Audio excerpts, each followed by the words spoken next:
The US elections. Joe Biden set to be the next president of the United States.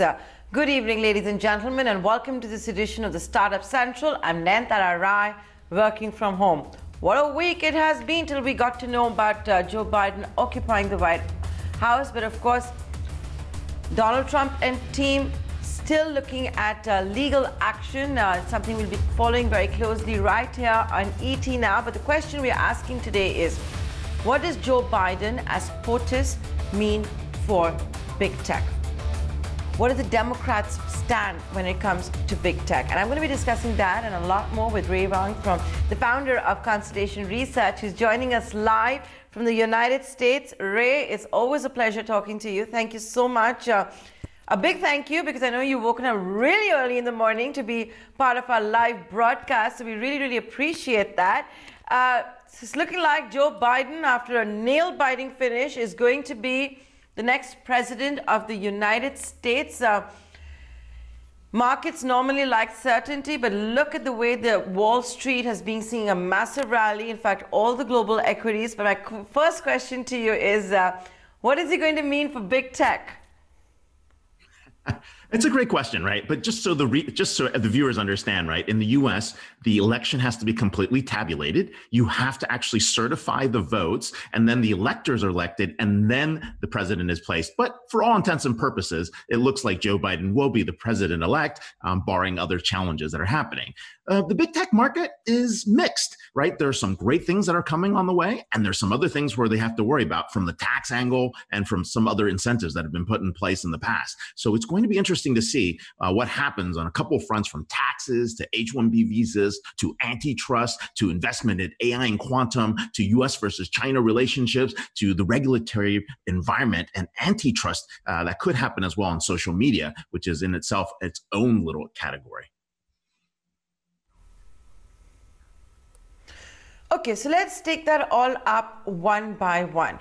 Let's first begin with antitrust. I'm beginning with antitrust because very close into the elections, what we did see was a lawsuit being filed against Google. It was perhaps the biggest antitrust lawsuit you've seen against Microsoft in 1998. But there was a view that, yes, while Donald Trump and the Republicans and the Department of Justice have done this, it's not as stringent as had been envisaged. What is the Democrats' stance when it comes to monopolies? They have been talking a lot about it. In fact, they have a harder stance on this issue than the Republicans. So what's interesting about this issue is that if you look at the priority of the president's agenda, number one is going to have to be addressing the COVID issue. Number two is going to have to be the economy. And then if they get down to the big tech area in terms of the priorities, that is really going to be thinking about what that monopoly looks like and how digital giants compete in those monopolies. One of the challenges they have to face is the fact that the benefits from big tech have outweighed a lot of the negatives you'd normally look at. Are prices being manipulated? Can new entrants enter the market? Is innovation being stifled? Those are important questions to ask when you think about antitrust. So far, the consumers, not just in the US, but around the world, have benefited from a lot of these big tech advancements. Anything from being able to talk to your phone and easily access a map, the ability to get to, e-commerce, the ability to get to payments simply. Those things have all been innovations that have been delivered by big tech. And in fact, the innovations haven't stopped.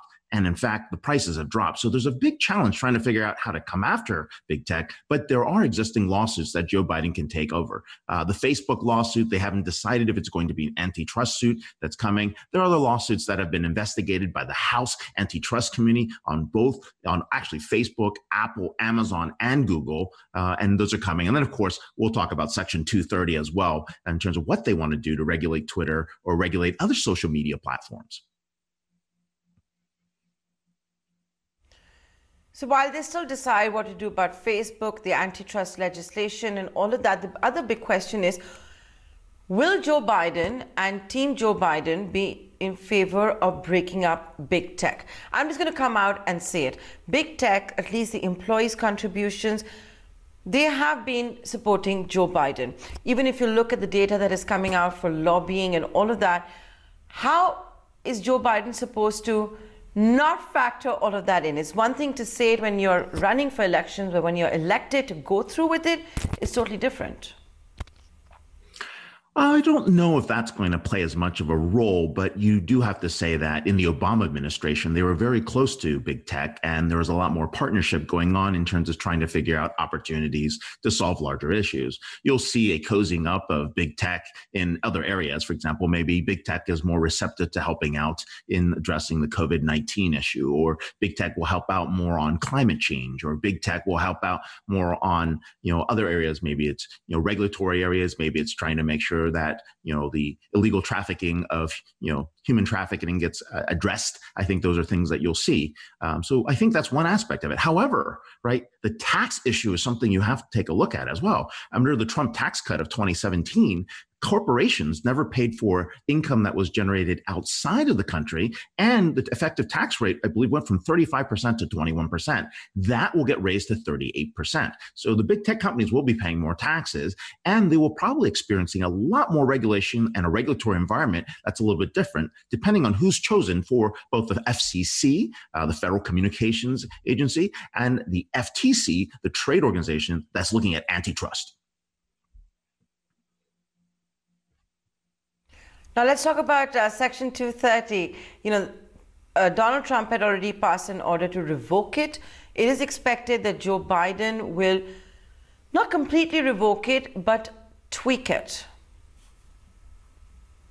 It's a great point. Yes. Joe Biden will most likely take a look at Section 230, try to understand where the control points are on big tech. There has to be something that is done at some point to think about what is free speech, what is on a platform, and what is the organization's responsibility to monitor that content and monitor that content fairly. If you were on the Republican side, you definitely saw, this bias on what was happening on the Twitter. If you were on the Democratic side, you'd see a lack of restraint in terms of moderating the content. And it's that clash that's really been going on between Republicans and Democrats, and the perception of what these social media platforms have become.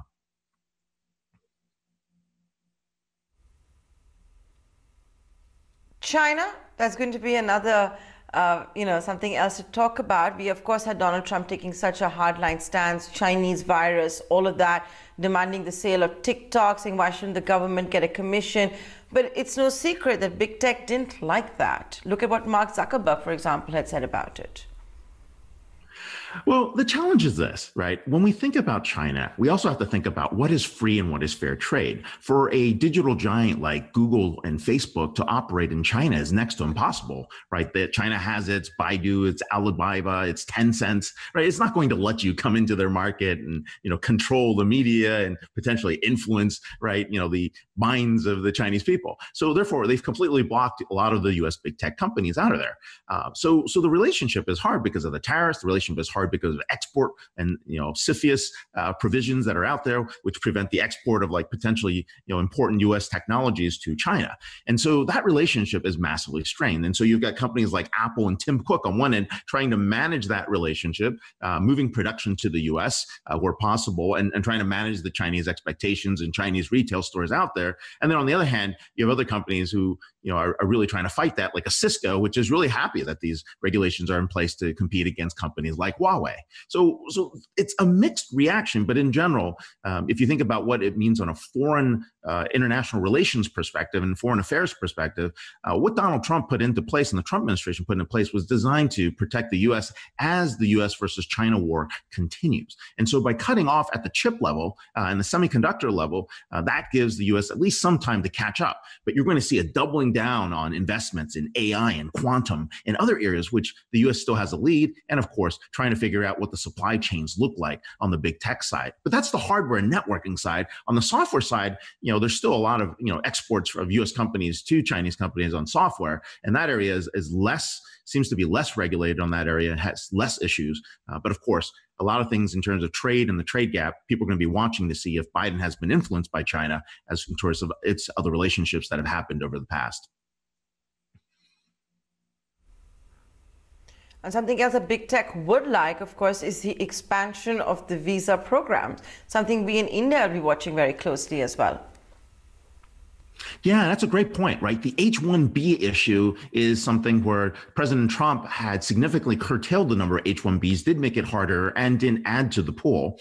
The foundation of great countries, the ability to bring in smart and talented workers into each country. And so the H-1B visa, I think, will be one area where big tech will see a little bit more restrictions lifted. Right, the restriction lifting is going to happen in terms of getting more H-1B visas into the country, having much more workers being able to come in and out, and you'll see changes in immigration all across the board, but especially on the high tech side.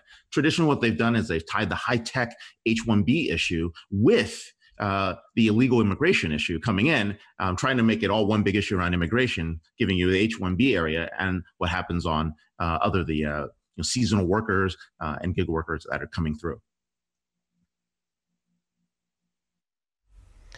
So net, big tech will be happy with Joe Biden as president. Is it what they wanted? If you at least go by the funds and the fundraising, the donations to the campaigns, it would lead to that, even though the Democrats and Joe Biden are expected to take a harder stance when it comes to alleged monopolies, breakup, higher taxes. This is an interesting election, right? Where a lot of the people have not voted in their own self-interest, right? So a lot of the big tech folks who've donated to the Biden campaign, they've been thinking about larger issues than their own self-interest, and you'd see the opposite that would happen in the other party. A lot of people have been donating for areas that also impact and do not impact their self-interest. So it's been very interesting. It's been an ideological campaign that has been raged here in the U.S. And so people are not necessarily looking at their own self-interest. Some people are looking at the larger community interest, and I think that's what you saw with this. But overall, I think big tech, the most important piece is to see what happens in the Senate. If the Senate is in Republican control, what that will mean is Joe Biden will not be able to put in too much of a change that's going on or go too progressive in his changes. But of course, there's a lot of executive orders that can also be done and put into play. And that's really where people should be focused on to see what type of executive orders are changed, what type of administration officials are being promoted into these cabinet positions, and then more importantly, what's going to happen in the overall outlook between U.S. and China in terms of how that relationship does calm or how that relationship escalates as both sides and both parties are taking a tough China stance. And of course, there'll be a lot of CEOs who will be very, very happy because they've not just donated money, but they've been very vociferous about their stance. For example, look at Washington Post and Jeff Bezos. It was a multi-year campaign that seems to have paid off now for Jeff Bezos. Jack Dorsey, can you imagine if Donald Trump had come back to power and that whole Hunter Biden controversy? There's a lot of controversies that are out there. And I think it's really important for international viewers to understand this. The election is not over, okay? It may look like Joe Biden has won. It is highly likely that Joe Biden is president-elect, but there's still a lot of votes to be counted. There's going to be a bunch of lawsuits that are mounted this week. And like any election, regardless of which president, the process is, elections are called by the states. They're called by the people. What's going to happen over time is the electors are going to be, you have to certify the votes. There's going to be recount challenges. Once the votes are certified, there's a process in the way that the U.S. elects in the Electoral College where electors in each state normally vote what the voters want. That gets then sent in. And then, of course, the Congress and the Congress certifies the election. And then, of course, the president is nominated. So we still have a lot of time between this. And if you think about the 2000 election all the way up, there's 37 days before President George W. Bush was actually announced the winner. And so it does take some time. So I think just to be safe, you never know, right? You never know what could happen. But yes, it does look like President Joe Biden is going to be the president-elect, but you never know. So you never know and never say never. But Wang, it's been a pleasure talking to you. Thank you so much for waking up earlier to be a part of this live broadcast. It's always great to have you on the show to put all of this in perspective. Thanks a lot. And ladies and gentlemen, just remember, it's not over as yet. You are likely to see lawsuits and you have to see confirmations of all of those votes that have been cast. Remember, the Republicans are already saying how some people born in 1823 have cast ballots.